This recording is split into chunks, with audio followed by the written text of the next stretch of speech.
This is a fan-generated show.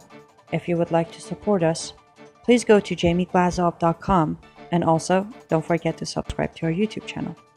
All your support is greatly appreciated. Good evening. Welcome to the Jamie Glazov Moment. Tonight, leftist traitors accuse Trump of treason.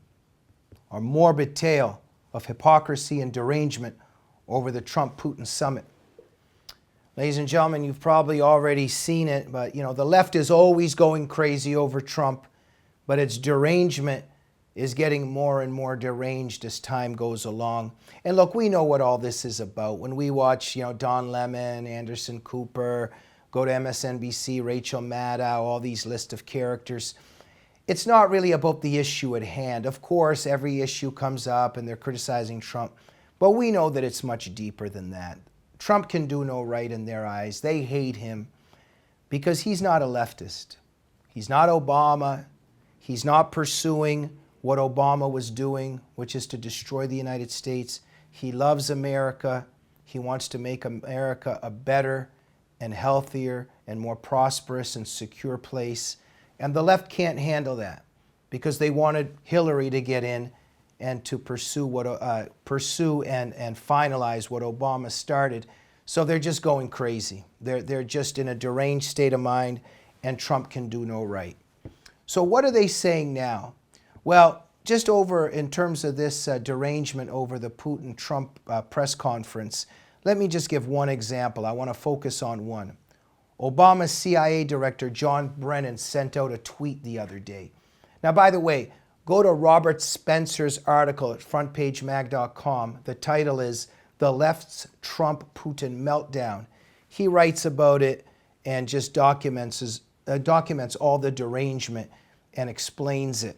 But in this tweet, John Brennan, Obama's CIA director, writes, quote, Donald Trump's press conference performance in Helsinki rises to and exceeds the threshold of, quote, high crimes and misdemeanors. It was nothing short of treasonous. Not only were Trump's comments imbecilic, he is wholly in the pocket of Putin. Republican patriots, where are you? End of quote. Well, John Brennan, where are the Republican patriots? Well, they're not where you are and where you have been. And I wonder, where is that? Well, President Trump the other night on CBS Evening News had an interview, and he said that he has no confidence in John Brennan, and he thinks that John Brennan is, quote, a lowlife. And I would have to agree with that. So, John Brennan, let me answer your question about where the Republican patriots are. They're not where you are. They're not nonpartisan Americans, which you call yourself. They don't vote for Communist Party candidates like you did. You voted for Communist Party candidate Gus Hall for president in 1976. This is a guy that voted for a communist accusing President Trump of treason. John Brennan, you enabled the Muslim Brotherhood's influence over U.S. policy during the Obama administration. In 2011, you called for the FBI to eliminate its quote-unquote offensive curriculum and training materials, which made references to jihad and radical Islam. So, John Brennan, in other words, you played a role in what the administration did during all those years. They went to the intelligence agencies, they took out the word jihad and radical Islam and all the terms referring to Islamic law and to the threat that we're up against. In other words, our intelligence agencies, because of you, were not able to make a threat assessment and were not able to protect Americans from the threat we face. So let me see. Why did 8-year-old Martin Richard lose his life in the Boston Marathon massacre in 2013? Why did the San Bernardino victims die in 2015 in that San Bernardino massacre? How about the victims of the Orlando nightclub jihad in 2016, perpetrated by Omar Mateen? I can list many more. When you have jihad denial, it enables jihad. The same way that Holocaust denial enables Holocaust, the same way that Gulag denial enables Gulag. John Brennan, because you facilitated the Muslim Brotherhood's influence over our foreign policy, because of people like Phil Haney that were in the Department of Homeland Security that had to shut down their investigations of Islamists coming in and out of the country. We know, I mean, just even look up, ladies and gentlemen, my interview with Phil Haney, and he discusses how Obama's people shut down the investigations he was involved in. And if he had been able to continue his investigations, that the San Bernardino massacre may not have occurred, that Orlando might not even have occurred.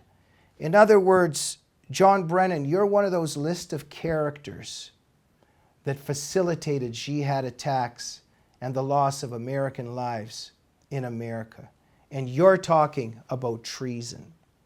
Here's what Trump is doing.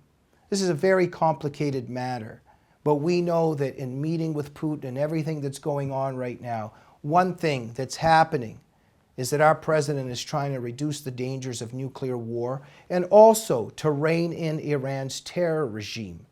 And by the way, that's a regime that Obama enabled and empowered.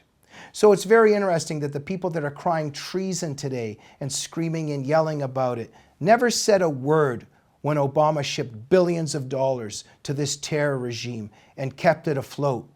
All the while, the mullahs were chanting death to America and killing Americans worldwide. And they've been killing Americans for decades. Look, Prime Minister Benjamin Netanyahu of Israel, we know that recently he's doing an outreach to Russia. There's a vital effort in play right now to try to persuade Putin to get Iran to pull back its troops in Syria that are weighing on Israel. Now, if Trump can succeed in pressuring Putin and in turn Iran to take that weight off of Israel, that would be a huge stride forward in securing Israel's security and move forward some kind of true Middle East peace.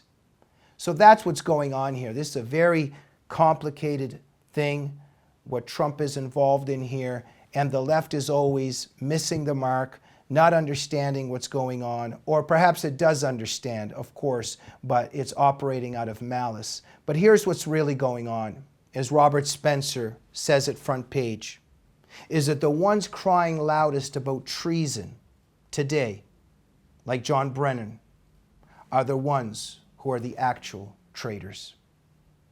Thank you for joining the Jamie Glazov Moment. We'll see you soon. Good night.